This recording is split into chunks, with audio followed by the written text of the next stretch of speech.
3 days after I changed my own Wi-Fi password, cops were pounding on my door. My HOA was whispering about suspending me in HR at my job, wanted to know if I'd been tampering with security systems. All of that because I decided my bill was my bill, and my network was my network. You know what I mean? I wish I were making it up, but that is exactly how it started, and the proof that saved me was sitting in my router the whole time, waiting for me to open the logs and breathe. My name is Marcus Reed. I'm 38, a software engineer who moved to Redstone, Arizona for peace and quiet. The kind of neighborhood where Saturday morning smells like coffee and fresh-cut grass, not panic and meetings. And that morning was textbook normal sun on the dining table mug, sweating on a coaster. Me clicking through a little weekend maintenance, the internet crawling like it had gravel in the line. So I logged into the router, tightened the password hit. Saved 10 minutes and done. I stood up to stretch, and then came this pounding that didn't sound like a neighbor. It sounded like someone trying to win an argument with their knuckles. I opened the door, and there she was. Phone already recording posture, stiff enough to crease concrete. Karen Whitman, mid-50s, HOA board member, and self-appointed sheriff of everything within her line of sight. "Say it again," she said, pushing the camera closer, held the camera. "You changed the password and cut off the neighborhood," and I blinked. Because it felt like a prank. My Wi-Fi is my Wi-Fi, Karen. The HOA doesn't pay for my internet, and she was on it like a courtroom closing. My show stopped mid-episode. My husband's phone dropped. Our cameras went offline. That's tampering with shared services. And I had to laugh a little, not to be rude, but because it was ridiculous. We don't have shared internet. We have shared trash landscaping. A pool gate that squeaks.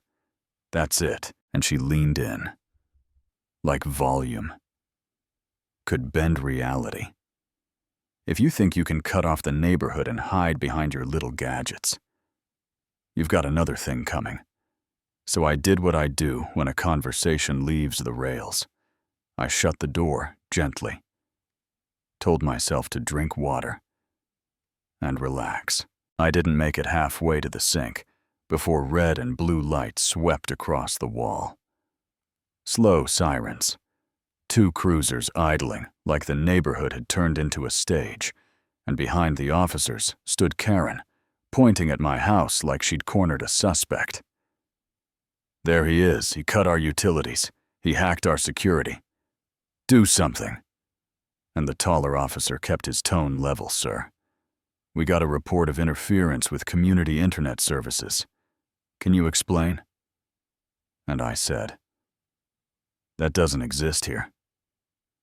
Officer, I changed the password on my personal Wi-Fi, that's all." And from behind him, she launched the encore. Everything in my house went dark the second he did it. TVs, thermostat cameras. He's manipulating the whole block.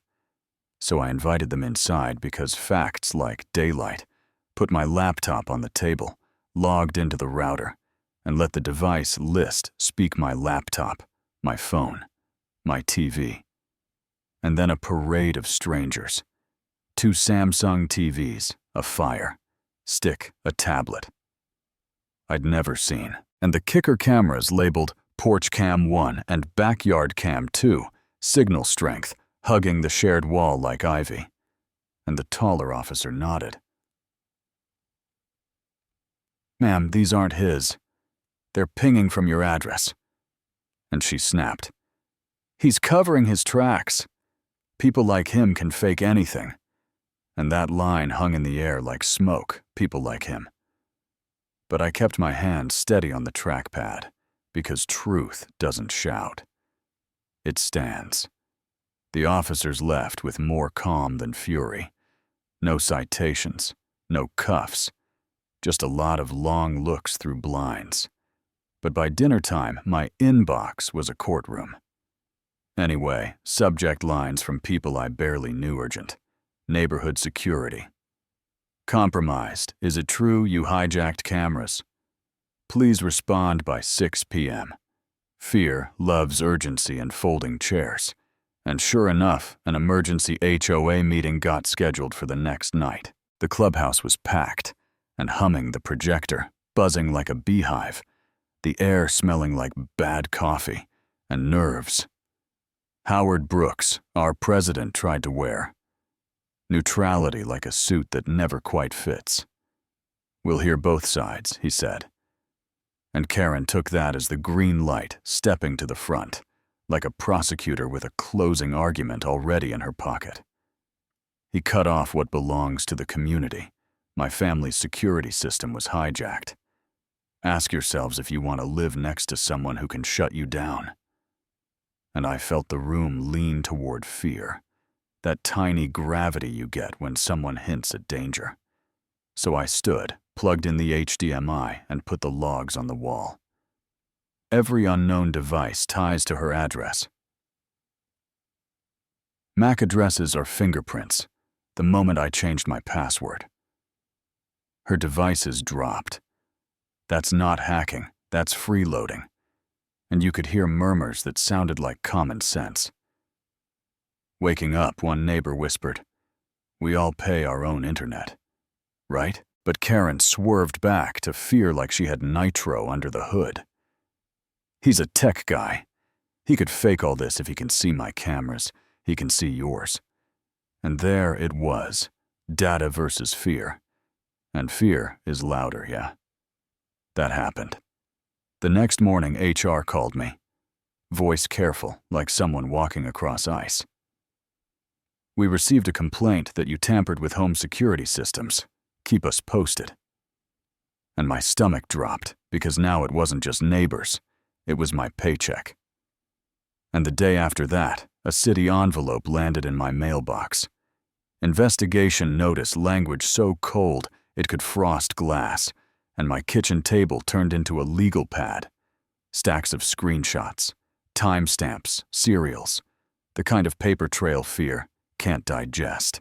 Somewhere in the middle of all that, I found the twist not dramatic in appearance, but devastating in meaning. My network had auto-cached thumbnail snippets from her cameras because her system had joined my SSID, forced its way in. I didn't look for it, didn't want it. But there it was, glowing on my screen. Proof that the only invasion happening here was into my home. And the irony hit me so hard I had to sit down. She accused me of spying, while her cameras rode my bandwidth like a free bus. Word traveled the way it does, when lawns are close and mailboxes face each other. Sandra and Paul brought a casserole and a laugh. "You've fixed our projector more than the HOA ever has. We've got your back," and across the street, a guy chose theater over courage. "Keep your cameras off my house," he said loudly. Without making eye contact, and I realized, trust is a pane of glass. One crack, and everything feels colder. By the second meeting, the room was shoulder to shoulder. Karen waving a folder like a magic wand. "New evidence," she said, holding up screenshots that were just generic. Connection lost warnings.